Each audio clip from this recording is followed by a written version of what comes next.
Covid स्वास्थ्य सहायकों के शहीद स्मारक पर धरने को लगभग 43 दिन पूर्ण हो चुके हैं।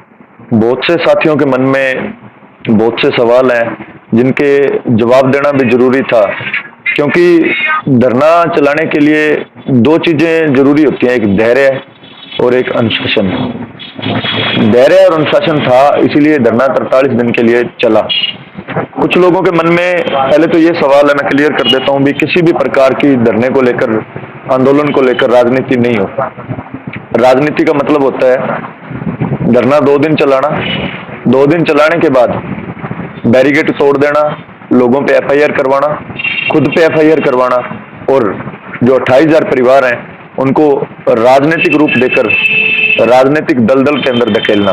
बैरिकेड जिसके कहने का मतलब ये कुछ पता नहीं आपको ऑटोमेटिक हुआ था। बैरिकेड तोड़ने का मतलब होता है भाई साहब भी अपने बैरिकेड पे चढ़ते हैं, फोटोज लेते हैं, अपना राजनीतिक भविष्य बनाने की कोशिश करते हैं। जब भी कोई धरना लंबा चलता है उसके अंदर किसी भी बंदे का राजनीतिक भविष्य नहीं बनता। धरना अगर कोई लंबा चलता है तो उसका श्रेय मात्र इतना होता है भी कामयाबी और जीत। कोई भी धरना प्रदेश के अंदर लंबा चला है तो वो जीत के ही निकला है, और जितने भी धरने बैरिकेड पार किए, अहिंसा अपनाई, वो धरने कभी भी सफल नहीं हो पाए, विफल हुए हैं। इसे कहते हैं राजनीति। आज जो कोविड स्वास्थ्य सहायकों का धरना है वो पैर जमा चुका है, उसकी जड़ें इतनी मजबूत हो चुकी हैं भी राजधानी से उसको उखाड़ने के लिए सरकार ने पूरा दमखम लगा लिया। सरकार ने अपने हर एक हथकंडे अपना के देख लिए, धरने के अंदर राजनीति करवा कर देख ली, डरा कर देख लिया, धमकाकर देख लिया, सब कुछ करके देख लिया, लेकिन ये धरना था, उसके पैर जम गए, उसकी नींव मजबूत हुई, उसकी जड़ें लग चुकी हैं शहीद स्मारक के अंदर, और वो जड़ें तभी उखाड़ी जाएंगी जब हम जीतेंगे। आप सबसे परिणाम आ रहा होगा। मुखिया मैं नहीं हूँ, मेन मुखिया जो पूरे 43 दिन से वहां पे लोग बैठे हैं ना, वो है, और मेन मुखिया उनका विश्वास है। कोई भी इस आंदोलन के अंदर मुखिया नहीं है, लोगों का विश्वास है। मैं मंच के ऊपर हर एक बात क्लियर करके चलता हूँ, कोई भी छोटी से छोटी बात हो, राजनीतिक लोग हैं वो मेरे को बोलते हैं भी आपको इन बातों पे ध्यान नहीं देना चाहिए, आप इनको इग्नोर करो, आप लोगों के फोन मत उठाओ अगर आपको अपना भविष्य बनाना है तो। मेरे को सिर्फ अपना भविष्य नहीं, 28,000 लोगों का भविष्य बनाना है, और मेरा भी मकसद नौकरी करना है। मैं भी एक एम्प्लॉय बनना चाहता हूँ और एम्प्लॉय बन के रहना चाहता हूँ। अगर मेरी औकात राजनीति करने की होती तो मैं 8,000 में नौकरी नहीं करता। आज नौकरी कर रहा हूँ, इसका मतलब यही है भी मैं नौकरी करना चाहता हूँ और नौकरी के लिए बैठा हूँ। 2018 के अंदर मैं बता दूं, बहुत से लोगों के मन में सवाल है, ना तो मेरे पास कोई बोनस अंक है, ना मेरे पास कोई भी एक्सपीरियंस है। 2018 के अंदर मेरी जीएनएम पास आउट हुई थी, 2021 के अंदर मैंने पोस्ट बीएससी पास आउट की है, मेरी पहली जॉब थी। ये आंदोलन एक बिना अनुभव के मैंने स्टार्ट किया था, लेकिन आज 42 दिन पूर्ण होने के बाद मैं ये दावे के साथ कह सकता हूँ ये आंदोलन चलेगा और जीतेगा। 101% श्योर है। लोग जो विश्वास करके बैठे हैं ना, असली मुखिया वो हैं, उनका विश्वास जीतेगा। कल महापंचायत थी और आज 43वां दिन है। आज डेलीगेशन हुई थी क्या? कल महापंचायत थी। महापंचायत का मतलब कुछ लोगों के समझ में नहीं आता। महापंचायत को लेकर लोगों के मन में गलत धारणाएं हैं। महापंचायत का मतलब सिर्फ इतना सा होता है, सरकार को चेताना भी हमारे एक कॉल पे पूरे प्रदेश के जो कोविड स्वास्थ्य सहायक हैं वो शहीद स्मारक के अंदर इकट्ठे हो सकते हैं। ये होता है महापंचायत का मतलब। ये महापंचायतें आंदोलन के अंदर दिन ब दिन होती रहती है, एक निश्चित समय काल के अनुसार महापंचायतें होती हैं। उसका मतलब ये होता है भी जब आंदोलन के अंदर संख्या बल कम होने लगे तो सरकार को चेताया जा सके भी हम कमजोर नहीं हुए, हम टूटे नहीं, हम उसी जोश के साथ, उसी दमखम के साथ लड़ने को तैयार हैं और हम जीत के जाएंगे, हमारा आंदोलन कमजोर नहीं होगा। और वो मैसेज कल सरकार तक पहुंचा है। खुद मेरी प्रशासन के लोगों से वार्ता हुई है, उन्होंने बोला है अभी आपकी जो कल की रिपोर्ट थी वो सारी रणदीप जी सुरजेवाला के पास गई है। रणदीप जी सुरजेवाला जो इस टाइम मंथन चल रहा है, कांग्रेस का चिंतन उसके अंदर मौजूद है, अगर उनके पास गई है तो ऑब्वियस सी बात है भी वो जो रिपोर्ट है वो कांग्रेस के हाईकमान तक जरूर पहुंची होगी। आज के डेलीगेशन के बारे में कुछ?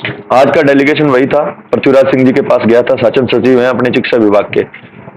जीरो उसके अंदर हमारी डेलीगेशन टीम गई थी, 5 जने थे, जिसके अंदर जो मंच पे मौजूद थे सभी की सर्वसहमति से हमारा डेलीगेशन जाता है। कभी भी मंच के बिना कभी भी हमारा डेलीगेशन नहीं गया, मंच से डिसाइड होकर फिर ही जाता है।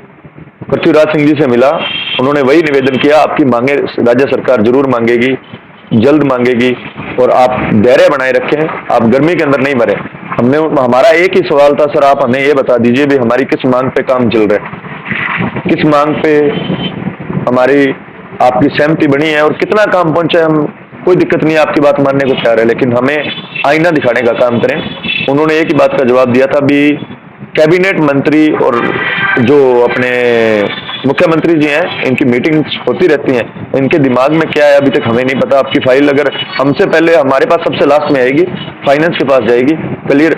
उन्होंने एक ही बात बोली भी आप जीतोगे, निश्चित जीतोगे, किसी भी प्रकार की चिंता न करें। आज किरोड़ी लाल जी आए तो आज धरने का किस तरह रुख बदला है? किरोड़ी लाल जी आए हैं। किरोड़ी लाल जी जैसे लोगों के मन में गलत धारणाएं थी भी किरोड़ी लाल जी को नहीं बुलाया जा रहा, टारगेट किया जा रहा है, तो किरोड़ी लाल जी ने जैसे कि आज धरने के ऊपर 4-5 बार ये चीज अनाउंस की भी रवि से मेरी बात हो रही है, उन्होंने ये भी अनाउंस किया भी रवि से मेरी कल भी बात हुई थी, मजबूरन उनको भी अनाउंस करना पड़ा और मजबूरन मेरे को भी बताना पड़ रहा है, क्योंकि ऐसी बातें कभी भी ओपनली नहीं बोली जाती। कुछ सीक्रेट्स ऐसे होते हैं आंदोलन के, कुछ ऐसे मजबूत स्तंभ होते हैं आंदोलन के जो पीछे से आंदोलन को चलाते हैं। वो मजबूत स्तंभ किरोड़ी लाल जी थे, जिनकी राय के साथ ये आंदोलन पिछले 10 दिन से चल रहा था, लेकिन लोगों ने मजबूर किया, लोगों की गलत फहमियों ने मजबूर किया, लोगों की गलत धारणाओं ने मजबूर किया उनको ये बात बोलने पे, ताकि आंदोलन का जो माहौल है वो खराब ना हो। किरोड़ी लाल जी के निरंतर मैं संपर्क में था, लोग अफवाह फैलाते थे, अफवाह फैलाते रहेंगे। कुछ जो गलत मानसिकता के लोग होते हैं वो हर जाति, हर धर्म, हर समाज, हर वर्ग के अंदर होते हैं, वो सीएचए के अंदर भी हैं। उनका मकसद मात्र और मात्र इस आंदोलन को खराब करना है, इसके अलावा उनको कोई लेना देना नहीं है इस आंदोलन से। जो लोग ये बातें करते हैं भी 42 दिन में कुछ नहीं मिला, 42 दिन में कुछ नहीं हुआ, अब क्या हो जाएगा, तो मैं उनको एक चीज बता देना चाहता हूँ, आप तबीयत से हमारे साथ बैठिए, आप हमारा साथ दीजिए। अगर आप साथ नहीं भी दे सकते तो हम जितने भी यहाँ पे हैं हम काफी हैं, आप इस आंदोलन को खराब करने की कोशिश ना करें। आपको भी पता है और मुझे भी पता है ये आंदोलन बिल्कुल सही राह पर चल रहा है और जीत निश्चित होगी, एक दिन पक्का होगी। किरोड़ी लाल जी ने जो बोला है, किरोड़ी लाल जी की प्लानिंग चल रही है, कुछ चीजें ओपनली कभी भी नहीं बताई जाती।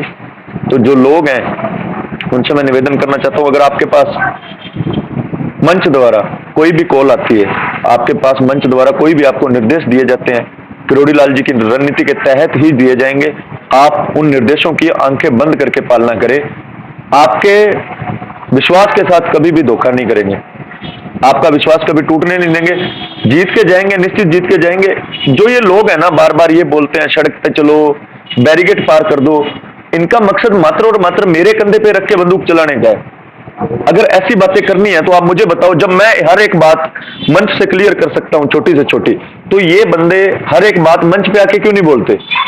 ये बातें पीठ के पीछे क्यों बोली जाती हैं? ये बातें बाहर 20 जने इकट्ठे करके क्यों बोली जाती है? क्योंकि इस आंदोलन को कमजोर किया जा सके।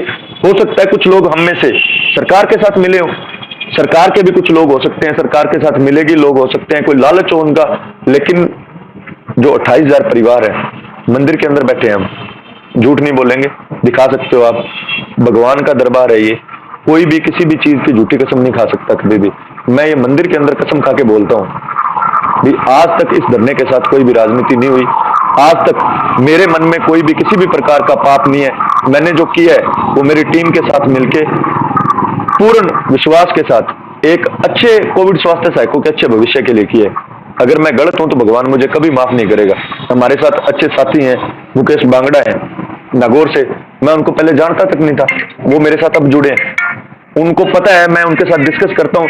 लेकिन कुछ लोग मेरे साथ डिस्कस करने नहीं चाहते, उनको सिर्फ मेरी बात काटने से ही मतलब है, इसलिए कुछ गलत फहमियां इस आंदोलन को खराब रास्ते पे लेके जा रही हैं। कुछ लोग अगला स्टेप क्या रहेगा? अगला स्टेप रणनीति बन रही है, हो सकता है बन गई हो। मैं क्या कह रहा हूँ आप सुनिए, आपके चैनल के माध्यम से एक चीज बताता हूँ, बहुत जल्द किरोड़ी लाल जी के नेतृत्व के अंदर बहुत बड़ा धमाका होने वाला है। मैं अभी नहीं बता सकता, आप इस बात को याद रखोगे, ये वादा है मेरा, बहुत जल्द बहुत बड़ा धमाका होगा और सभी देखेंगे भी हाँ ये किरोड़ी लाल जी की नीति थी और इस टीम ने मिलके इस नीति को अंजाम दिया। चिंता शिविर के बारे में सब याद है। मैं क्या कह रहा हूँ आपको, बहुत जल्द बहुत बड़ा धमाका होगा। चिंता शिविर के अंदर हमारे साथी, बहुत से साथी पहुंच चुके हैं, रणनीति हमारी तैयार है। वहां तक जाने देंगे तो वहां तक जाने देंगे। हो सकता है कुछ साथी अरेस्ट भी हो चुके हों, कुछ साथियों को उन्हें पहुंचने की कोशिश की और नहीं पहुंच पाए हो। बहुत सी बातें हैं जो ओपनली नहीं बताई जा सकती। मैं कह रहा हूं किरोड़ी लाल जी जो बोल के गए हैं ना, उस रणनीति पे जरूर ही एक बड़ा धमाका होने वाला है। बहुत बड़ा सवाल मन में ये आना चाहिए, फोरम के बारे में बताइए थोड़ा।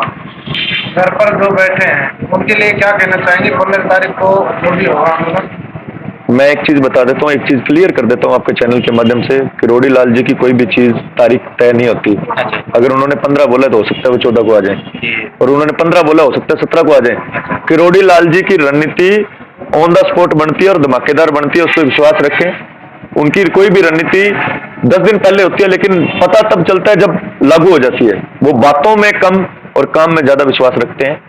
अपने को सिर्फ और सिर्फ इतना काम करना है भी अपने को वहां पे संख्या बल बना के रखना है। आप ज्यादा से ज्यादा संख्या में जयपुर शहीद स्मारक पर आएंगे तो आपको पता चलेगा भी जो संघर्ष है उसका नशा क्या है, जो जीत है उसका नशा क्या है। और जो संघर्ष के अंदर यहाँ पे एक 2 साल की बच्ची बैठी है, 14 महीने की बच्ची बैठी है, 4 साल की बच्ची बैठी है, उससे गए गुजरे तो हम नहीं है। उनसे कुछ सीखें और शहीद स्मारक पर आए। ये आपके अच्छे भविष्य के लिए। आप 28,000 आने वाले 10 साल में नौकरी नहीं लग सकते। आप खुद बताइए मुझे, राजस्थान सरकार के अंदर पिछले 10 साल के अंदर कितनी भर्ती निकली? क्या 28,000 की संख्या आज तक पूरी हुई? कभी नहीं हुई। ये एकमात्र ऐसा फैसला है जो हमें जीत की ओर ले जा सकता है। एक एग्जाम्पल देता हूं आपको। पैरा टीचर थे जिनका आंदोलन शमशेर बालू जी ने लड़ा था, 10वीं पास थे, उनको टीचर बना दिया गया। क्या हम प्रोफेशनल्स नौकरी नहीं कर सकते या सरकार हमें नौकरी नहीं दे सकती? सब कुछ पॉसिबल है, कुछ भी इम्पॉसिबल नहीं है। जो बोल रहे हैं ये इम्पॉसिबल है, कुछ भी इम्पॉसिबल नहीं है, सब पॉसिबल है। लेकिन उसके लिए संघर्ष करना पड़ेगा। किसी भी चीज का कोई भी शॉर्टकट नहीं होता।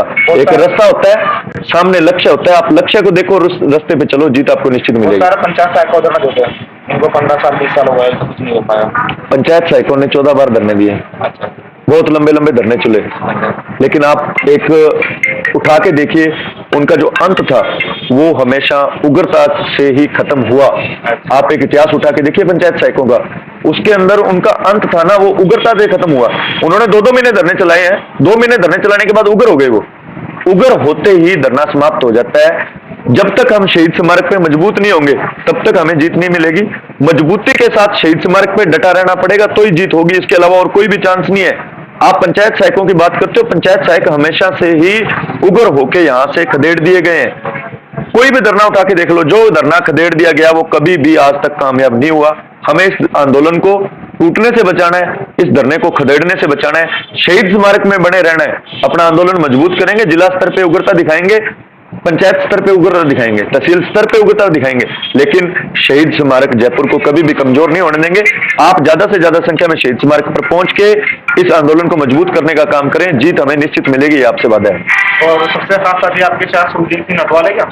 टीवी पर रेट लगाई थी, सुखजीत सिंह अटवाल ने पहले लगाई थी, उसके बाद मोहनलाल जी शर्मा देख रहे थे। वकील से निरंतर इस बात पे बात चल रही है। उन्होंने आश्वस्त किया था भी आपको इसके ऊपर स्टे मिलेगा, लेकिन हमारे कुछ साथियों द्वारा बीकानेर के अंदर और भी जिलों के अंदर एक ज्ञापन वगैरह दिए गए थे भी यूटीबी के अंदर आप इसको प्राथमिकता दें, जो कोरोना वॉरियर्स हैं जिन्होंने कोरोना में काम किया है, जिसकी वजह से थोड़ी हमें दिक्कत देखने को मिल रही है। क्योंकि अगर यूटीबी की भर्ती पूर्ण होती है तो सीएचए कमजोर होगा। हम ये कतई नहीं होने देंगे। जो साथी ऐसा कर रहे हैं वो गलत है, हम उनको समझाने की कोशिश करेंगे, हमारे भाई है, हम उनको अपने साथ लेकर चलेंगे, किसी को टूटने नहीं देंगे। ये आंदोलन को आप कोर्ट में ले जाओगे क्या? कोर्ट में नहीं ले जा सकते। अगर कोर्ट में लेके जाते हैं तो हो सकता है सरकार वॉलंटियर फोर्स का जो प्रस्ताव है वो हमारे ऊपर थोप दे, और अगर कोर्ट की यस हो गई तो वो हमारे ऊपर पूर्ण तरह थोपा जाएगा, जो बिल्कुल गलत होगा। चलो ठीक है, मैसेज यही है भाई, इस आंदोलन को मजबूत करें, जल्द से जल्द आप शहीद स्मारक पर पधारें। धन्यवाद।